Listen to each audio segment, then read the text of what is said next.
સહજાન સ્વામી મહારાજની જય, હરિપ્રસાદ સ્વામી મહારાજની જય, આત્મીય સમાજની જય જય જય, દાસમાં દાસ થવાની જય જય જય.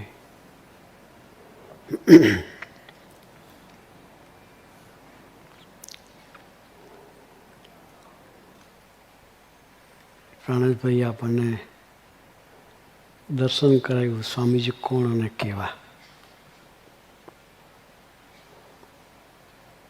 એ વાત કરતા ત્યારે થતું હતું કે હજુ થોડા મહિમાની વાતમાં આગળ લઈ જાય આપણને.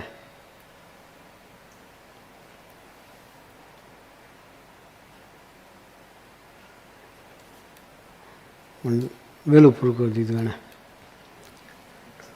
સ્વામીજીને કેવા નિહાળ્યા છે એને. આજની આપણી રવિવારની સભા ખરેખર એમની જે ગોષ્ઠી છે, સ્વામીજીના મહિમાને જે વાતો કરી છે એ મહિમાને ખરેખર આપણે વાગોળવી છે. મહિમામાં ડૂબવું છે. કેટલા ડૂબ્યા હશે વિચાર કરીએ. સ્વામીજીમાં કેટલા ડૂબ્યા હશે ત્યારે આ કક્ષાએ સ્વામીજીનું દર્શન કરાવી શકે. બીજી કોઈ વાત નહીં કરે. રવિવારની સભા છે. અઠવાડિયે આપણે બધા જ ભેગા થઈએ છીએ. સહી વાતમાં લખ્યું છે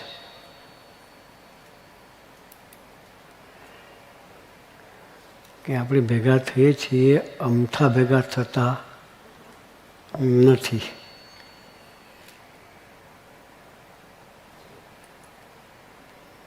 ઢોલ નગારા વગાડી, કીર્તન ભક્તિ કરી,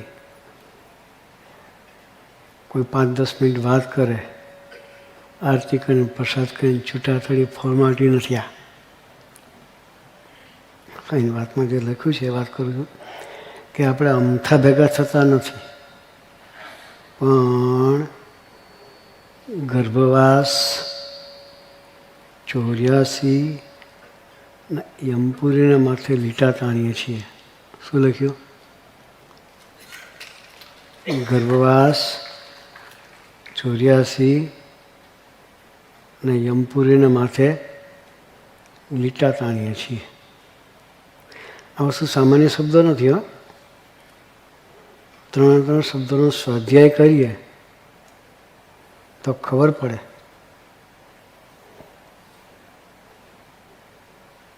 ગર્ભવાસનું દુઃખ કેવું હોય છે જ્યોતિન જે બે કોકદાર સમજાવશે, ગોષ્ઠી કરશે આપણને. 84 શું છે, 84નું ચક્કર ક્યારે પૂરું થાય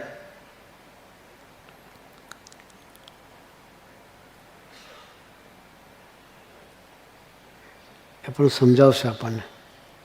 84 તો 84 લાખ જાતની યોની. એટલે 84 લાખ જાતની યોની છે,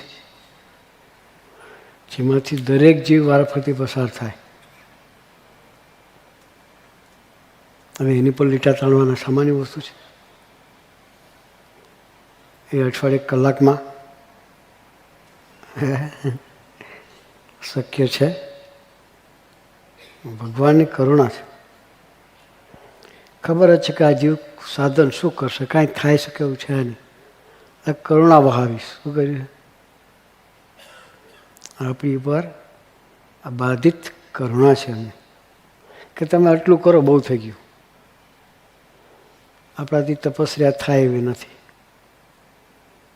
ધ્યાન થાય એવું નથી, યજ્ઞ થાય એવા પહેલાંના જમાના લોકો કરતા હતા.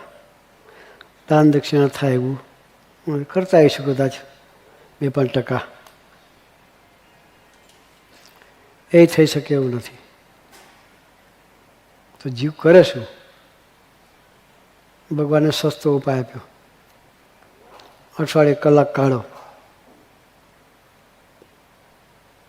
આપણે કલાક કાઢીએ એમાં આપણે ઉપકાર માની ભગવાનનો. હું ભગવાન માટે કલાક કાઢું છું, ભગવાન માટે નહીં, તારા આત્મા માટે કાઢે ભાઈ. આપણે શું કહીએ? ભગવાન માટે કલાક કાઢું છું. નહીં કાઢો તો ભગવાનના રાજમાં ખોટ નથી. આપણે આપણા આત્મા માટે કાઢવાનો છે. એમાં શાહુકારી કરી પાછા કલાકે કાઢીએ એમાં આપણી તનની, મનની, ધનની ને આત્માની બધી જવાબદારી લે. એટલામાં યોગીજી મહારાજ તો કહેતા 25,000ની આવક થતી હોય એને જતી કરીને પણ અઠવાડિક સભા ભરવી. કેટલી? મહિનાની 25,000 આવકની. હા, સભા કેટલા કલાકની હોય? સંતો હોય ત્યારે 1.5-2 કલાક થાય બહુ તો. બાકી રેગ્યુલર કલાક, સવા કલાક, બહુ તો 1.5 કલાક. એ 1.5 કલાકની સભા કરીએ તો આપણી તનની, મનની, ધનની જવાબદારી મળે. એ 1.5 કલાકમાં આપણે કેટલું કમાવાના છે? કોઈ આમાં 25,000 કમાવાનો 1.5 કલાકમાં છે? કોઈ હશે કદાચ. કોઈ આઈટીવાળા હોય, પોતાનું બધું હોય, કંપની પોતાની હોય તો કમાય. એવા તો કોઈ દેખાતા નહીં કદાચ.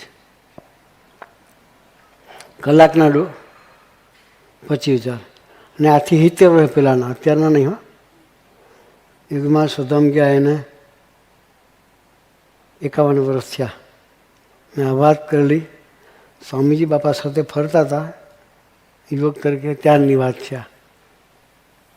બાપા જે બોલેલા 25,000 રૂપિયાની આવક થતી હોય એને જતી કરીને પણ અઠવાડિક સભા ભરવી. તો આમાં કંઈક વધારે મળવાનું છે તો કીધું છે ને. બુદ્ધિશાળી તો લોજિક લગાડીએ આપણે કે પહેલાં કરતાં કંઈક વિશેષ મળવાનું હોય તો ભગવાન આ વાત કરી હોય ને. યોગીમાં જ કહ્યું, હાવ ભલે ભણ્યા નહોતા પણ આનંદ બ્રહ્માંડનું રાજ કરતા હતા. હા, કે બાપા સ્વામીજી વર્ણન કરે 6 ચોપડી ભણેલા તો એની આગળ બધા એન્જિનિયરો માથા ઘસતા હતા. ભણેલા પણ યોગી મહારાજ આગળ માથા ઘસતા હતા. તો એ પુરુષ આ વાત કરે છે કે 25,000ની આવક હોય એને જતી કરીને પણ અઠવાડિક સભા કરવી. કોઈને તમારે કદાચ કરોડ રૂપિયાનો પગાર હોય, મહિનાનો, વરસનો નહીં. કોઈને આપજો અને કહેજો કે મારું આત્માનું કલ્યાણ કરો. થાય તો કહેજો. એવો નીકળે કે મને અંતર તેડવા આવજે, કે કોઈ લખી આપશે ગેરંટી સાથે કરોડ રૂપિયા આપતા. કદાચ એને કે આખા વર્ષની તને આવક આપીશ 12 કરોડ, ચાલ તું મને લખી આપ કે અંતર તેડવા આવીશ. તો કે ખરો કે મહિના પછી કદાચ સ્મશાને જવાનું છે તો ખભો આપીશ. કે શું કે મહિના પછી તમને લઈ જવાના છે તો સ્મશાન આવવાનું છે તો ખભો આપીશ. કે આત્માને લેવાની તાકાત કોઈની નથી. આત્માને લેવા આવવાની તાકાત કોઈની નથી, એકની જ છે.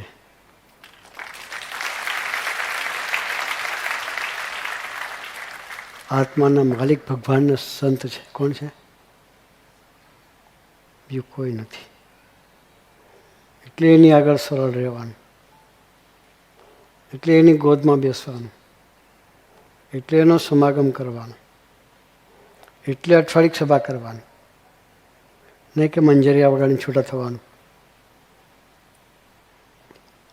અઠવાડિક સભા એના માટે કરવાની કે આપણી યાત્રા ભગવાન તરફ ચાલે.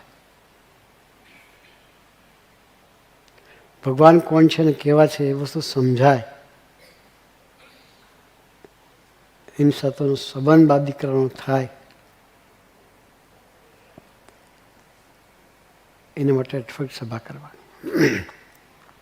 એટલે બીજી કોઈ વાત નહીં કરી. બાપાએ જે કહ્યું વચન તરફ નજર રાખી કે 25,000ની આવક થતી હોય એને જતી કરીને પણ અઠવાડિક સભા કરવી. એ 25,000નો મહિમા તમને કહી દીધો કે કોઈ કરોડ રૂપિયા આપતા બી ધામમાં લેવાનું ગેરંટી આપતો હોય તો એની પાસે જવાનું, પણ કોઈ ગેરંટી આપે એવું છે નહીં. એટલે સત્સંગ કરવાનું. અંત અવસ્થાએ આપણી યાત્રા ભગવાન તરફ થાય. 84 મટી જાય, ગર્ભવાસ મટી જાય, 9 મહિના માતાના પેટમાં ઊંધા ટીંગરાવાનું. સીધું ના હોય, બચ્ચું ઊંધું હોય, માથું નીચે ને પગ ઊંચાય.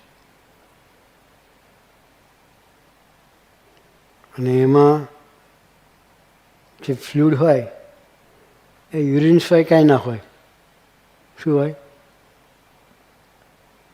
એમાં રહેવાનું. કેટલું સુખ આવે. મોઢામાં પેશાબ ગયો હોય ને તો આપણને કેમે થઈ જાય. એ ભગવાન કેવી રક્ષા કરે છે. ગર્ભમાં પણ ભગવાન આપણી રક્ષા કરે છે. 9 મહિનામાં રહીએ છીએ આપણે.